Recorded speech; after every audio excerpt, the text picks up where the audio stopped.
as much as they touted me as this enemy, for me personally, I thought I created a very stronger generation. The culture back then was not as soft as it is now. Yeah, because now it's like, you know, you have to be super nice and everyone has feelings. A decade ago, it was, you know, you could make fun of people. You could actually tell your truth. Wherever you guys are watching this show, I would truly appreciate it if you follow or subscribe. It helps a lot with the algorithm. It helps us get bigger and better guests, and it helps us grow the team. Truly means a lot. Thank you guys for supporting, and here's the episode. All right, guys, we got Nik Richie. He's been low-key for a bit, but I got him out here on a podcast. Thanks for coming on, man. You did it. You've done some crazy stuff in your time. Yeah, I've done it all. 52-0 in lawsuits. 52-0. That is crazy. Probably 10 million in legal. That is nuts. In total lifetime, yeah. Was it worth it? It was worth it, yes. Because it would have been more if you lost. If I would have lost, I probably wouldn't be in America. I'd be on some island somewhere running from the law. Yeah. Yeah. And these were all cases with your old website? The Dirty. Yeah. So it was, you know, what it was is, you know, there was no, back then when I had this site, there wasn't really any structure laws. Like, it was the Wild West of the internet, and people didn't know how the free speech laws really worked yet. Yeah. You know, MySpace was still on the come up and Facebook was just starting. TMZ was just starting.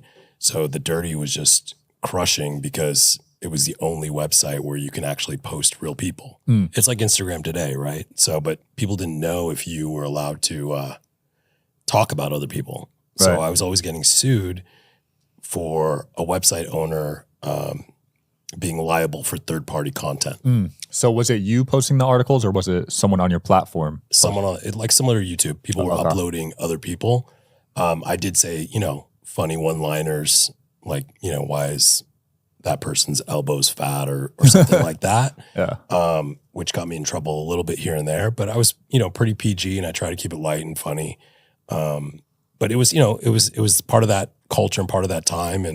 And for me, I was battling because delusionally, I thought I was kind of like the Larry Flint of the internet, right? So, and I set precedent, and Facebook and TripAdvisor and YouTube, like Google, everyone came to my aid, because if I went down, they all went down. Wow. Yeah. So in the end, we got amicus briefs and went to a higher court. 3 judges ruled, and we won, and it was supposed to go to the Supreme Court, but the person that I was up against ran out of funds, just bowed out. At that level, it's probably 6 figures in legal.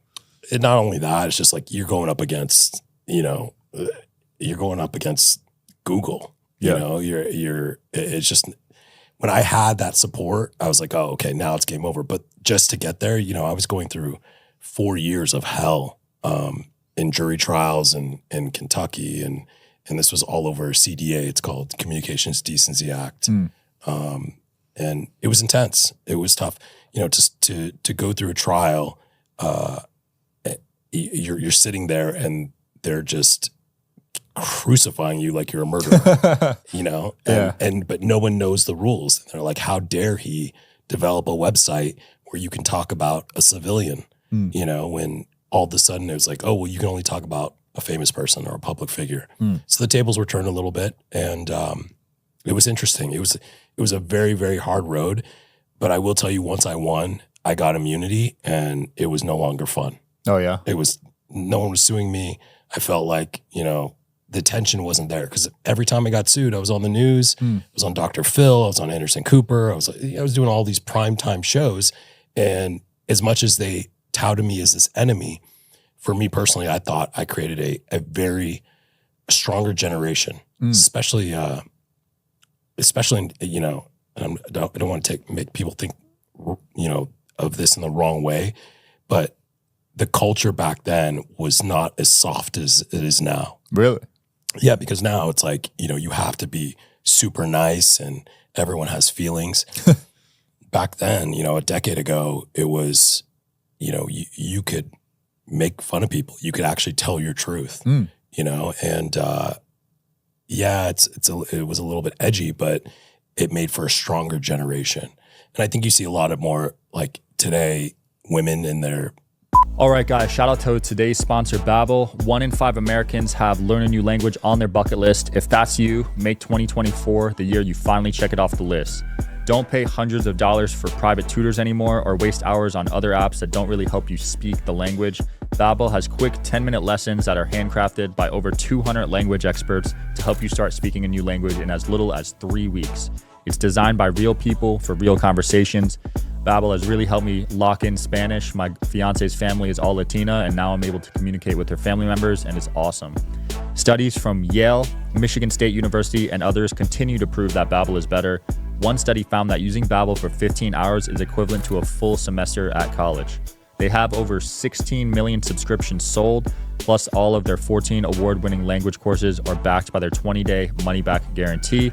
Here's a special limited time deal for our listeners. Right now, get up to 60% off your Babbel subscription, but only for our listeners at babbel.com/social hour.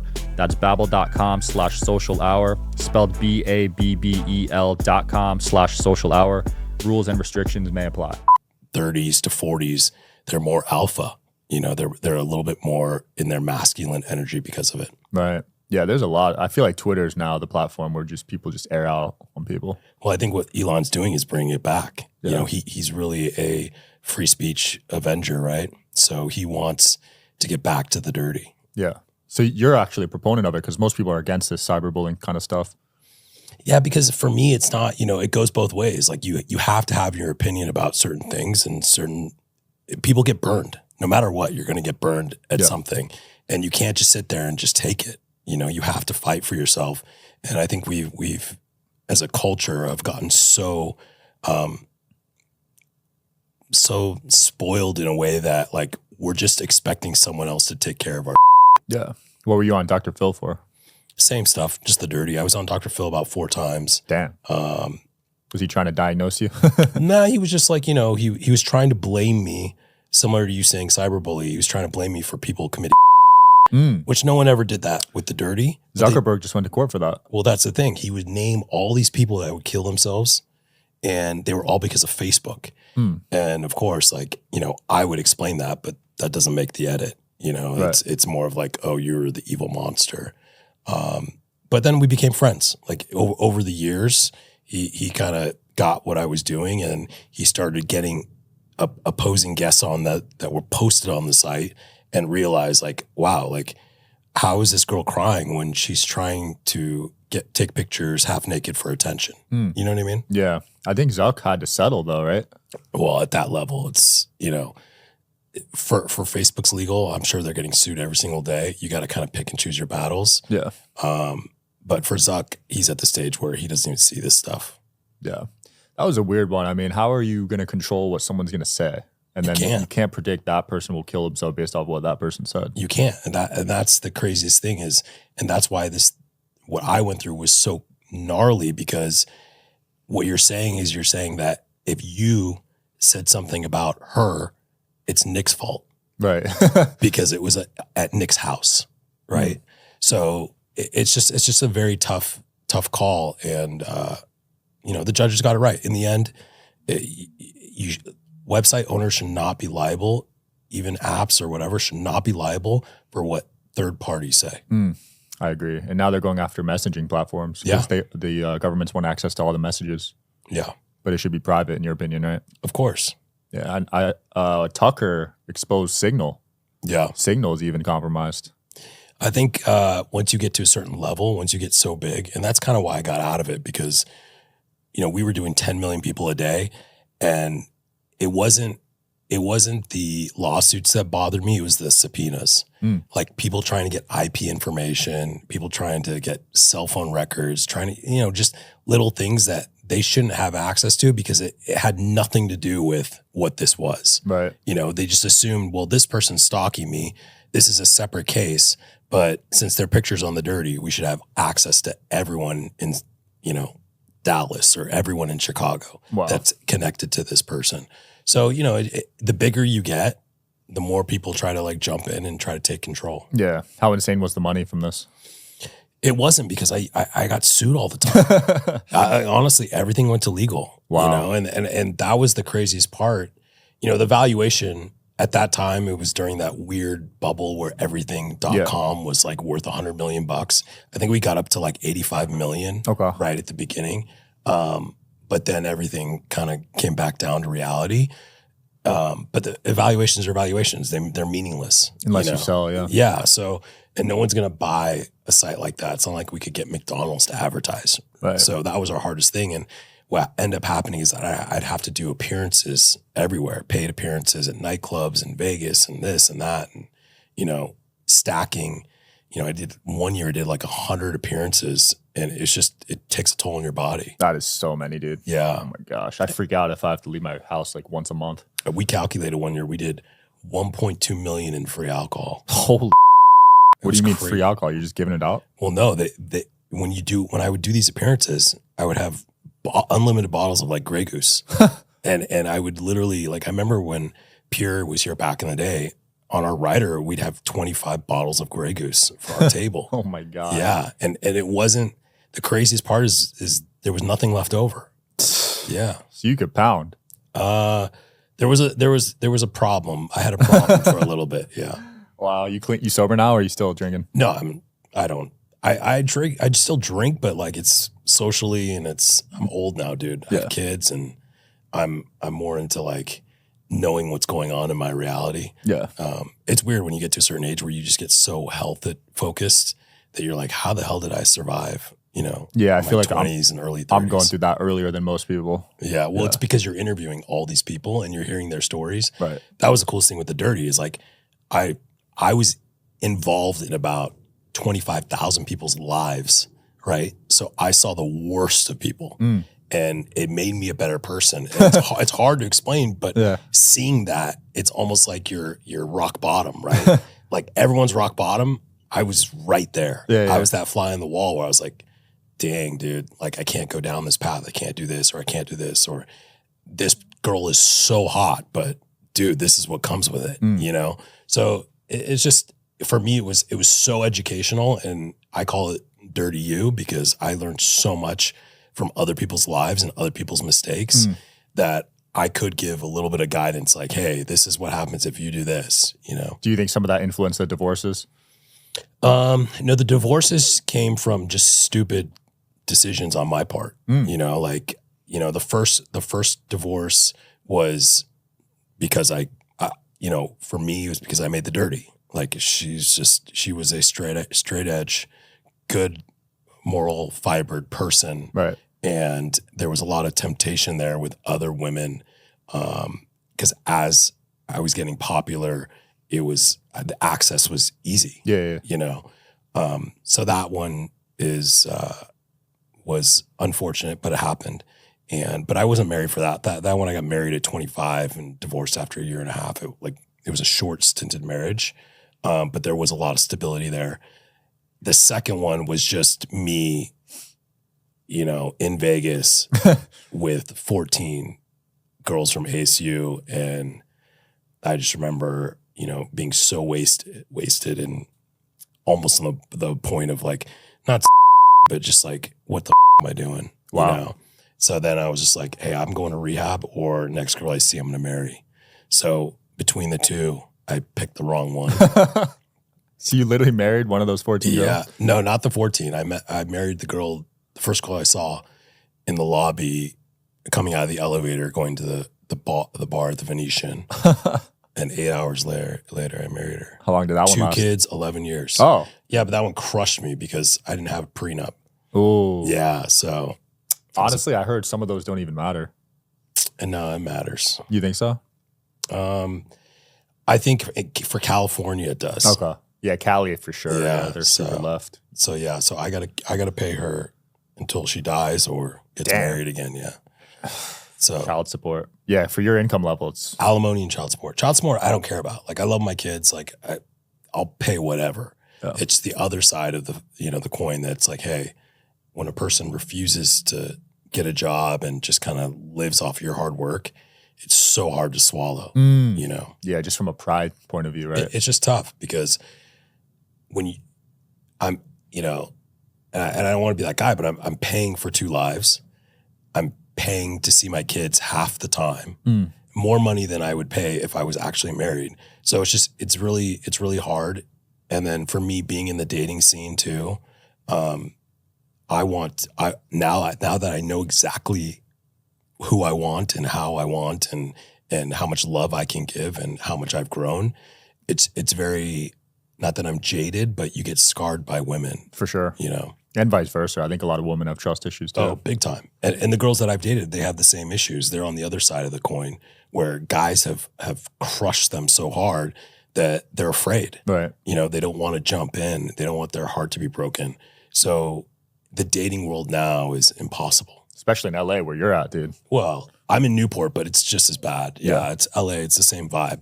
But yeah, because, you know, I'm 45 and the pool that I'm dating in is in that, I would say, you know, I've gone towards like 25 to 35. Yeah. Right.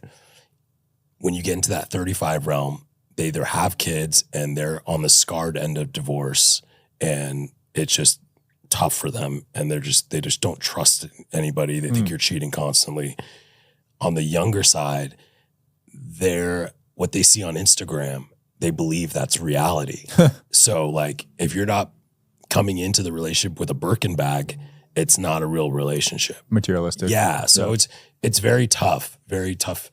But you know, I still have hope. You know, I like, for me, I'm more of like romantic Euro vibes. Like that's what I want. And I don't know. Interesting. Because two marriages would probably two divorces would probably scare most guys from getting married again. It's been 4 years, dude. I got to get back on the horse. Yeah. You know, like I have to, I don't want to be alone. I believe in love.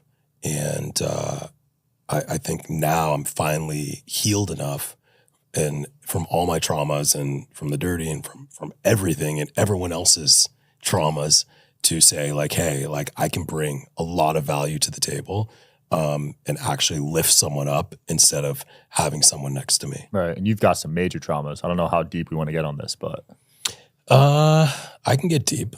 I mean, listen, I'm here. Yeah. So, I mean, well, my dad lost a child, his first kid ever, dead baby. And he had 3 more after that, but he was so traumatized. All his future kids had to be hooked up to every single machine you could think of. And I know you dealt with something similar, right? Yeah. So my second child, Rex, he passed, but he had to pass in order to save my ex-wife's life. So I had to make a decision of like one or the other. And I had a daughter at the time. So, and my ex-wife was in a coma and, you know, everything was happening like so fast and she was losing so much blood and I had to make like quick decisions. And it was a religious hospital. So they were very big on, you have to have, you know, a death certificate. You have to name the child. You have to see the child. You have to do all this stuff. So I think honestly, it's a blessing for me because in that moment, it was a wake up call to how precious life is, how much I can care and empathize with family and be in a pressure situation. But I think I was ready for that event because of all the lawsuits and all the hard I had to go through. For me, I was accepting of it, but it took a while to process, you know. For her, it was like life shattering. Right. My daughter was too young, so she doesn't even really remember anything. But it was the holding the child and looking at the child and seeing his face, and it looked just like my daughter. That's what that crushed me. Yeah. Because I'm like, wow, like he didn't even get like a chance. Wow. And for me, I felt like in that moment, I felt like I killed him. Holy crap. Yeah. So I felt like, wow, like how can I choose one or the other? But like, what was I supposed to do? It was a big test for my heart too. Yeah. To be like, okay, you have to man up and be like a real father. Like this is it. Like you're a dad. And she couldn't have kids anymore after that. Dang. But we were able to save her ovaries. So we were able to pump steroids in them. We were able to have embryos. I actually have 8 daughters in a fridge somewhere. Really? Yeah. And I had 1 son and 8 girls. And it usually doesn't take the first time. We got a surrogate. It took. My son Lion is a blessing. Like, he's the best. My kids are the best. Like, that's the thing. Like, it's crazy to say this, but like, I want more children because I enjoy them being around. I enjoy them actually loving me and giving love back. So I think I needed that moment in life, or I just would have been just going through the motions. Wow. Yeah, that is a life-changing moment, man. I don't know who I would have picked. That's such a tough one. It's tough, but I look back at it and I'm just like, oh, you know, because I was married then. Like, I was still like, there was still like a family unit. Right, I was still doing vacations in Bora Bora. Like, it was like still a thing, you know? So like, for me, it was just really tough. But then also, like, I had to put my daughter first. Like, that was my thought process. It wasn't really, you know, it wasn't really me saying, hey, I got to save my wife. It was more like, how am I going to tell my daughter one day that, you know, she's always going to resent her little brother. You know, that's tough. For taking away her mother. You also had a major diagnosis 2015. Yes. Jesus, this is Barbara Walters. Yeah. I had, one day my left arm just didn't work anymore. You just woke up? I woke up and I knew it wasn't working. And then I was like, oh, this is weird, because I couldn't type. But I just thought like, oh, maybe it's just like I pinched a nerve or something like that. Yep. Then the next day, my right arm decided to like go. And I tried throwing a baseball and it was impossible. And then I remember walking through the grocery store and my right leg started dragging. And I'm like, what is going on? Like, this is crazy. Yeah. So, then I got an MRI and they told me I had MS. Jeez. And I didn't even know what the hell that even was, right? So I have 5 spots in my brain, and they diagnosed it as multiple sclerosis. And I've been fighting it ever since, doing really well. Yeah, you're looking great. Yeah, no, dude, I'm the healthiest I've ever been, which is crazy. And like, you know, I can look at it in 2 ways. I could say like, hey, this is the end of the world, which at the beginning when they told me like, hey, like, you know, you're going to be like in a wheelchair like soon. I'm like, I don't think you know who I am. You know, like I've been through it. I'll be fine. And I'm still fine. I think I'm the best shape I've ever been. And everything that's challenged me has made me more aware of the surroundings that I have. Before I just go through the motions. Now I see you. This is a blessing to me. Like for us to finally connect and hang out. Yeah. We've been talking for years. For years. And I've seen your success and I'm so proud of you, dude. Thank you. Like you're the hardest. I know no one's going to believe this, but you are the hardest working podcast person in the world. I'm not even kidding, dude. Like people look at this and they're probably like, oh, this is just like, you know, a random Tuesday. No, you do like 6 shows a day. Yeah. Like you're like in it to win it, and I'm proud of you. So I just need to tell you that. Appreciate that. But yeah, my autoimmune disease is great because I don't feel it unless someone tells me I have it. Really? Yeah. So it's all mental. All mental. That is impressive, because most people get diagnosed and yeah, like you said, they're in a wheelchair, it eats at them and they're dead within a few years. I was going down that path. But then one day I was like, okay, well, you know, this is Rocky 4 and we're going to get here and we're going to do this. And MS is my Drago, you know? So I fight it every day, but like, it's at a point right now where I think I've won, like mentally I've won. And don't get me wrong. Like I do all the medication, the infusions, you know, it's not like I just woke up one day and said like, hey, I just don't have MS. Yeah. I do everything I'm supposed to be doing, research everything I'm supposed to be doing. It got to a brutal point where I was supposed to do chemo. I decided like, I'm not doing that. Yeah, hell no. And now I'm, you know, it's unfortunate because I watch other celebrities that have it and I know what they're going through, but they're taking it, they're letting it win, and they're getting to a place where they're just like in crutches or wheelchair or this or that, when they need to just honestly like grab it by the balls and suffocate it. Yeah. They're not doing that. They're just letting it take their bodies and just letting that. They're not leading forward. They're just playing defense. So everything I do is I try to come at everything playing offense, 2 steps ahead. You have to, even in business, like, you know, and I learned this from the dirty. It's like, hey, before someone sues me, let's go sue them. You know, like you have to play offense. And I would tell my lawyer all the time, I'm like, dude, I'm so sick of playing defense. We have to play offense. I want to sue someone. I want to sue someone. But yeah, then it became, you know, like everything else, it became like, how do we win? Yeah. You know, and that's my everyday. And I take that to Little League. I take that to everything I do. Great advice, man. Great advice. Yeah. It's seeming like a lot of these autoimmune diseases are caused by parasites. Have you been looking into that? You know, I think mine came from stress. Okay. I think poor health, obviously. I think gut. I think, you know, drinking. I think a lot, like there's so many things that I could say like, hey, it was this or that, the other. But I think the toxicity of my divorce, I think the stress of work, you know, breaking stories, especially like the bigger ones. Like we broke the Trump Stormy Daniels. Oh, that was you guys? That was the dirty. Wow. We broke the Hulk Hogan sex tape. That was the dirty. Tiger Woods, like 3 or 4 of the girls, that was the dirty. The biggest one was Anthony Weiner, Carlos Danger, where it all came full circle, where we helped Trump win the election by getting the FBI to look at Anthony Weiner's computer because he was sharing it with Huma Abedin, who they found out Anthony Weiner had some child pornography on that computer. So it opened up a whole FBI investigation during the election. Hillary Clinton lost the election.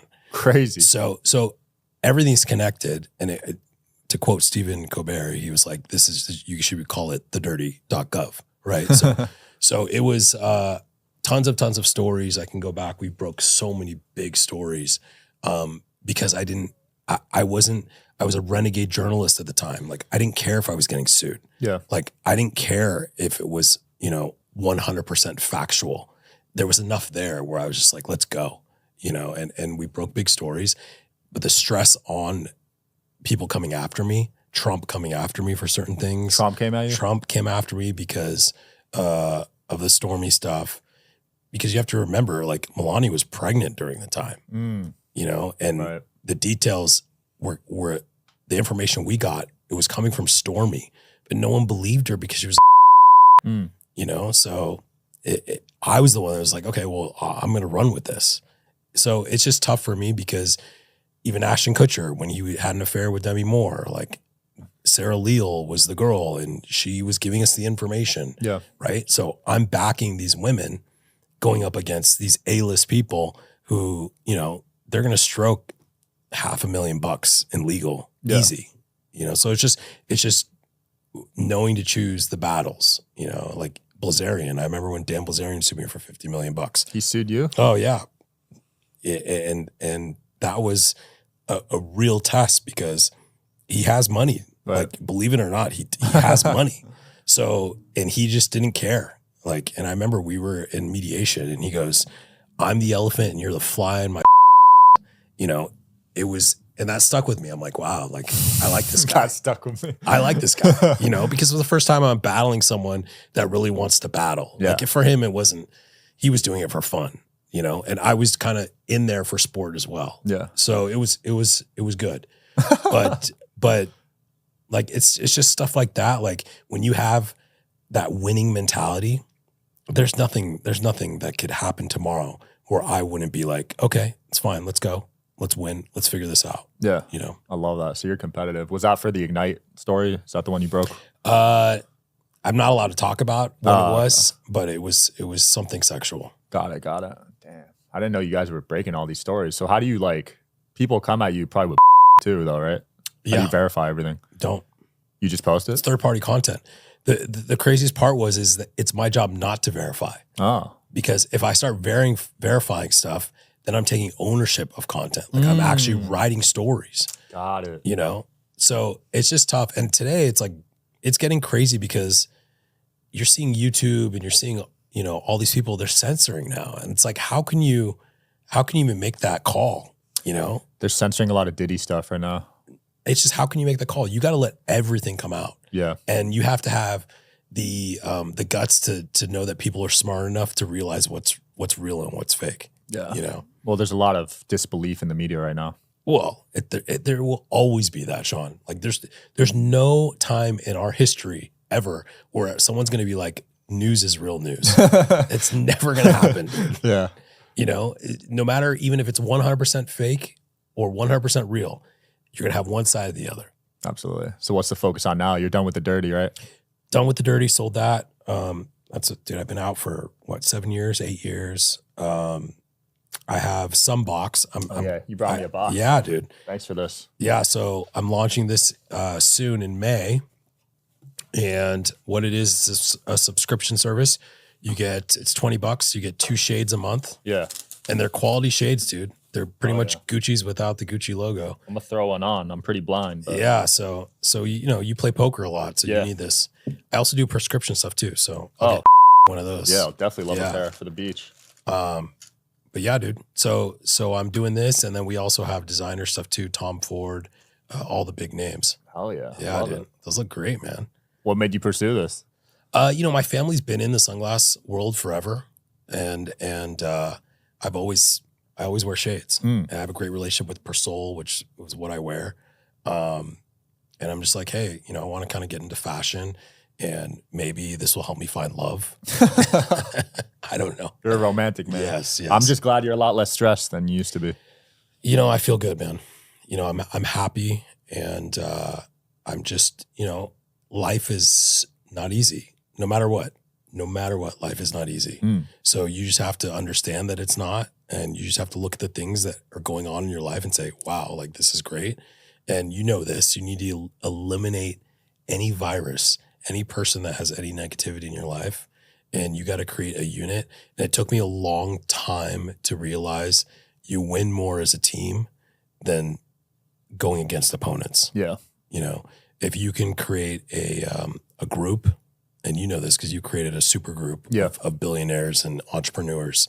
I'm in that group. Thank you for inviting me. For sure. And if you can have people as a collective figure out how to win together, then you feel fully fulfilled because you can sleep at night because it's not all on your shoulders. You know, you can wake up to say like, okay, well, Brad, Tom, Joe, everybody, you know, we're in this together. It's a team fight. It's needed. I was solo for too long and it wasn't healthy. Dude, it's not. It's not at all. No. And you want to go that route because people are hating stuff, but you really need some people around you. Yeah, all the time. And I'm here for you all the time, dude. Likewise, man. For real. Where can people find out more about you? At Nik Richie, NIKRICHIE on Instagram. And that's about it, dude. Cool. I'm living that life. Dude. Thanks for coming on. Thanks for the shade. Hey, I appreciate it, man. Of course. Thanks for watching, guys, as always. See you next time.